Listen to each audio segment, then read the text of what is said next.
আজকে সুপ্রিম কোর্টে মমতা বন্দ্যোপাধ্যায় সওয়াল করলেন, ভারতের রাজনীতির ইতিহাসে প্রথম কোনো মুখ্যমন্ত্রী সওয়াল করলেন, তো তোমরা কিভাবে দেখছো বিষয়টাকে?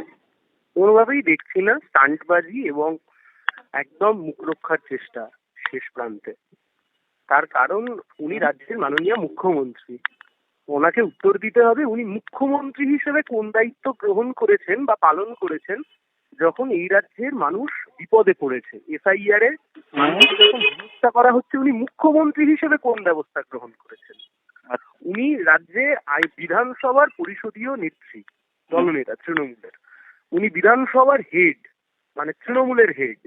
উনি বিধানসভায় কোন ব্যবস্থা গ্রহণ করেছেন? এসআইআর এর বিরুদ্ধে একটা প্রস্তাব নিয়ে এসছেন, কিছুই করেননি। এখন যখন বুঝতে পারছেন মানুষ খেপেছে, মানুষ হেনস্থা হচ্ছে, তখন একটা নাটক, সেই নাটক মঞ্চস্থ করবার জন্যই গোটাটা হচ্ছে, এর বেশি কিছুই না। একটা সময় আমরা ওনাকে বলতে শুনেছিলাম যে আমার মৃতদেহের ওপর থেকে এসআইআর হতে হবে, আমি হতে দেবো না, কিন্তু প্রক্রিয়া শুরু হয়ে গেল, 2-3 মাস প্রক্রিয়া শেষ পর্যায়ে চলে আসবে, এখন এসে সুপ্রিম কোর্টে যাওয়াটা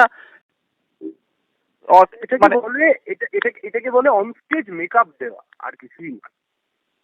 এটাকে বলা হয় অনস্টেজ মেকআপ দেওয়া। সেই অনস্টেজ মেকআপ দেওয়ার কাজ উনি করছেন। লাভের লাভ হবে না, বাংলার মানুষ বুঝে গেছে।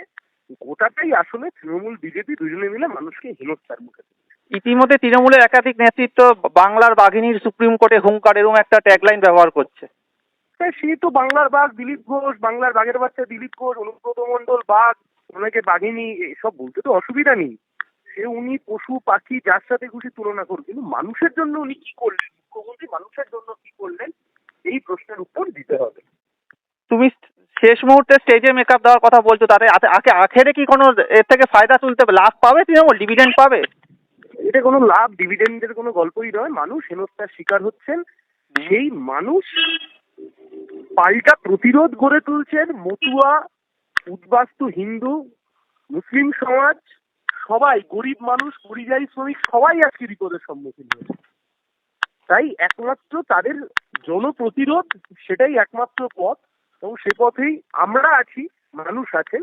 তৃণমূল নেত্রীর এই সমস্ত স্টান্টবাজিতে বাংলার কোনো লাভের লাভ হবে না।